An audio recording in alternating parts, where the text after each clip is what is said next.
तो बच्चे आप सभी कैसे हैं? उम्मीद और आशा करती हूँ आप लोग अच्छे होंगे। कल हम लोग पढ़े थे जातिवाचक संज्ञा के बारे में और व्यक्तिवाचक संज्ञा के बारे में, ठीक है। तो हम लोग अब पढ़ते हैं जातिवाचक संज्ञा तो पढ़ लिए, लेकिन जातिवाचक संज्ञा के दो भेद और होते हैं। जातिवाचक संख्या के दो और भेद भी स्वीकारा गया है, ठीक है। पहला क्या है? समुदायवाचक संज्ञा। समुदायवाचक संज्ञा जिन शब्दों से एक पूरे समूह या समुदाय का बोध हो उन्हें समुदायवाचक संज्ञा कहते हैं। समुदायवाचक संज्ञा किसे कहते हैं? जिन शब्दों से एक पूरे समूह या समुदाय का बोध हो। समूह मतलब कि मान लीजिए जैसे छात्रों का झुंड, हाथी का झुंड, पूरी कक्षा, मतलब एक समूह, तो उसे क्या कहते हैं? समुदायवाचक संज्ञा कहते हैं। जिन शब्दों से एक पूरे समूह या समुदाय का बोध हो उसे हम समुदायवाचक संज्ञा कहते हैं। जैसे सेना की टोली, कहीं पूरी जनता की भीड़ हो, कक्षा का पूरा समूह, सभा, झुंड, कोई चीज ग्रुप में, जैसे गुच्छे, अंगूर के गुच्छे, फूलों के गुच्छे, गोष्ठी, सभा, सम्मेलन, सीमित तथा परिवार। इन शब्दों का प्रयोग एक वचन में होता है। मतलब ये क्या है? पूरा एक समुदाय है। तो इसको आप जैसे हम समुदायवाचक संज्ञा के अंतर्गत एक आता है, लेकिन इसको हम किस चीज में मानते हैं? जातिवाचक संज्ञा में ही। और कहीं आ जाए पक्षियों का झुंड, कक्षा का झुंड, सभा, ये सब जातिवाचक संज्ञा में ही आ जाता है। हाँ, ये जहाँ है कि जातिवाचक क्या समुदायवाचक दोनों नहीं देगा, एक ही देगा, या तो समुदायवाचक देगा या तो जातिवाचक देगा, ठीक। तो इस प्रकार क्या होगा? ये जो झुंड है, झुंड से आ रहे हैं, फिर होगा, ये सब क्या होगा? समुदायवाचक संज्ञा। जैसे आपका परिवार कहाँ रहता है, तो ये क्या हुआ? एक समूह में हो गया। पूरी कक्षा ध्यान से सुनने लगी। हाथी क्या है? हाथी झुंड में रहते हैं। हाथी क्या है? हाथी झुंड में रहते हैं। सभा क्या है? समाप्त हो गई है। गोष्ठी शुरू होने वाली है। कैसे? ये हाथी झुंड में, तो हाथी का पूरा समूह है। ये क्या है? एक समुदाय हो गया। तो समुदायवाचक संज्ञा किसे कहते हैं? जिन शब्दों से एक पूरे समूह या समुदाय का बोध हो उन्हें समुदायवाचक संज्ञा कहते हैं। उसका दूसरा द्रव्यवाचक संज्ञा। द्रव्य अर्थात ऐसे पदार्थ जिनसे वस्तु निर्मित होती है उनके नाम द्रव्यवाचक संज्ञा कहते हैं। जैसे वस्तु पदार्थ जो निर्मित है, जैसे सोना, सोना को पिलाकर, पीतल, तेल, पानी, मिट्टी, हीरा, मतलब जो भी तरल पदार्थ है, कोयला, दूध आदि, इनका प्रयोग भी एक वचन होता है। ये सब क्या है? ये सब द्रव्यवाचक संज्ञा है, ठीक है। और जैसे हो गया कि ये सब सोना, पीतल, तेल, पानी, मिट्टी, हीरा, कोयला, दूध, ये सब एक जातिवाचक, इसकी एक जाति होती है, तो ये जातिवाचक संज्ञा में ही आएगा। चांदी सोने से सस्ती है, सारा पानी बह गया, मिट्टी से मत खेलो, हम सब्जी तेल में बनाते हैं, बच्चों को दूध पीना चाहिए। ये हम अपने जानकारी के लिए रखेंगे कि जातिवाचक संज्ञा के दो और भेद होते हैं, समूहवाचक और द्रव्यवाचक। और ये समूहवाचक, द्रव्यवाचक ये जातिवाचक संज्ञा में ही आते हैं। एग्जाम में आपका जातिवाचक लिया, जातिवाचक ही देगा उसमें ऑप्शन में, या समूह देगा या द्रव्य। मतलब कि जो अगर ये द्रव्यवाचक संज्ञा रहेगा तो उसका वहाँ पर जाति ही लिखा है तो द्रव्यवाचक लगेगा, समूहवाचक हुआ तो जाति ही वाचक संज्ञा समूहवाचक ही लिखा रहेगा। हम पढ़ते हैं कि भाववाचक संज्ञा किसे कहते हैं। हम सभी जानते हैं कि जो शब्द किसी भाव, गुण, दशा, अवस्था आदि के नाम का बोध कराता है। जो शब्द किसी भाव, गुण, दशा, अवस्था आदि के नाम का क्या कराता है? बोध कराता है, तो उन्हें हम क्या कहते हैं? उन्हें हम भाववाचक संज्ञा कहते हैं। भाव मतलब क्या है? प्रेम की भाव। अंदर हमारे क्या? प्रेम की भाव, हमारे अंदर उनकी भलाई की भावना है, ठीक है। खट्टा, मीठा, ये सब क्या है? वो गुण है। उसके अंदर क्या है? खट्टा, मीठा, बुराई, बीमारी, बुढ़ापा, यौवन, हरियाली, लालिमा, कालीमा, जगमगाहट, घबराहट, पढ़ाई, लिखाई आदि।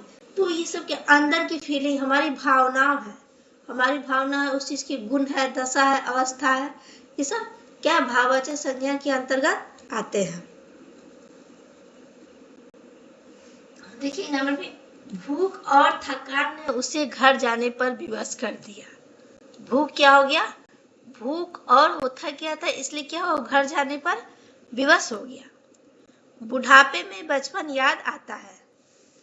तो बुढ़ापे में क्या है?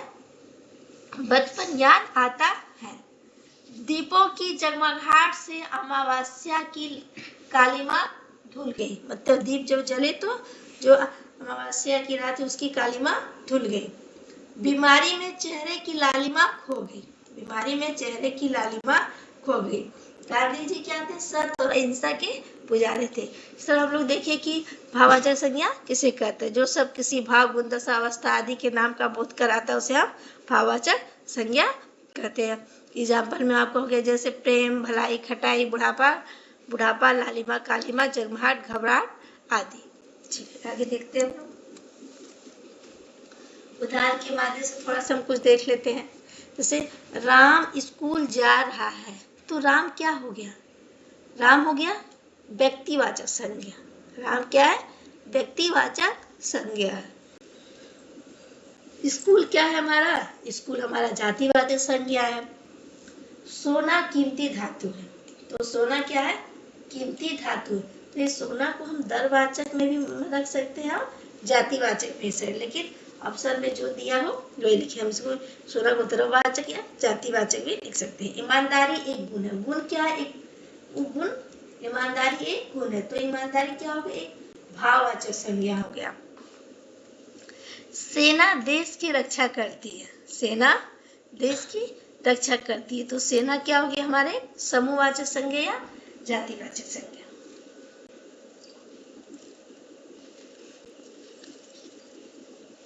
हर नाम संज्ञा होता है, लेकिन हर शब्द संज्ञा नहीं होता है। ठीक है, हर नाम क्या होता है? संज्ञा होता है, लेकिन हर शब्द क्या है? संज्ञा नहीं होता है। सभी संज्ञा के अपने लिंग, वचन, कारक आदि होते हैं। संज्ञा शब्द हिंदी भाषा की क्या है? आधारशिला है।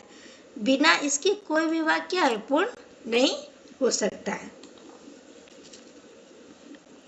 चलिए एक बार पूरा फिर हम संज्ञा फिर से पूरा रिपीट कर लेते हैं।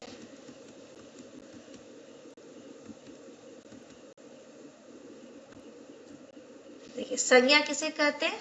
तो संज्ञा वह शब्द है जो किसी व्यक्ति, वस्तु, स्थानीय भाव या गुणों के नाम का बोध कराता है। एग्जाम्पल के लिए आप हो गया राम, दिल्ली, पुस्तक, ईमानदार आदि। और ये जो हम संज्ञा पढ़ते हैं, हम जानते हैं कि ये विकारी शब्द के अंतर्गत आता है। प्रयोग के आधार पर शब्द के कितने भेद होते हैं? तो दो भेद होते हैं, विकारी और अविकारी। और विकारी शब्द के अंतर्गत संज्ञा, सर्वनाम, विशेषण, क्रिया आदि आता है। अब संज्ञा के मूलतः कितने भेद होते हैं? तो संज्ञा के मूलतः 3 भेद होते हैं, व्यक्तिवाचक संज्ञा, जातिवाचक संज्ञा और भाववाचक संज्ञा। व्यक्तिवाचक संज्ञा किसे कहते हैं? जो किसी विशेष व्यक्ति, वस्तु या स्थान का बोध कराता है, उसे हम व्यक्तिवाचक सकते हैं। एक किसी विशेष, मतलब वो चीज एक ही है। विशेष व्यक्ति महात्मा गांधी, गौतम बुद्ध, गुरु नानक, राम, महावीर, मोहम्मद, बाबा आमटे आदि। विशेष वस्तु कोहनूर, हीरा आदि। विशेष स्थान ताजमहल, लाल किला आदि। विशेष शहर दिल्ली, न्यूयॉर्क, टोक्यो आदि। ठीक है। जातिवाचक संज्ञा जो नाम किसी एक विशेष व्यक्ति, वस्तु या स्थान का न होकर पूरी जाति या समुदाय का बोध कराता है, तो उसे हम जातिवाचक संज्ञा कहते हैं।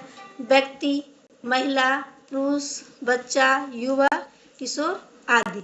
वस्तु मेज, कुर्सी, पुस्तक, बर्तन, गहने आदि।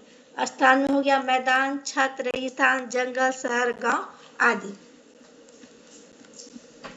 जातिवाचक हम लोग 2 भेद पढ़े थे, समुदायवाचक और दरवाचक। समुदायवाचक में हमारा झुंड आता है, और दरवाचक में हमारा जो तरल पदार्थ होते हैं वो सब आते हैं। भाववाचक जो शब्द किसी भाव, गुण, दशा, अवस्था आदि के नाम का बोध कराता है, तो उसे हम भाववाचक संज्ञा कहते हैं।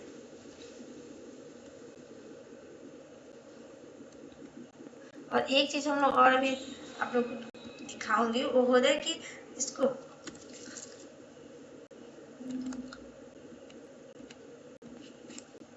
जो भाववाचक संज्ञा होते हैं, इसको संज्ञा, सर्वनाम, विशेषण, क्रिया तीनों से इसको परिवर्तित करते हैं। जैसे संज्ञा से भाववाचक में, सर्वनाम से भाववाचक में, विशेषण से भाववाचक में और क्रिया से भाववाचक में इसको परिवर्तित करते हैं। क्योंकि इसके बिना भाववाचक संज्ञा क्या होता, और छोटे शब्द हमारे भाववाचक संज्ञा की भी उपाधि भेद होते हैं। तो इसको हम लोग अगले वीडियो में पढ़ेंगे।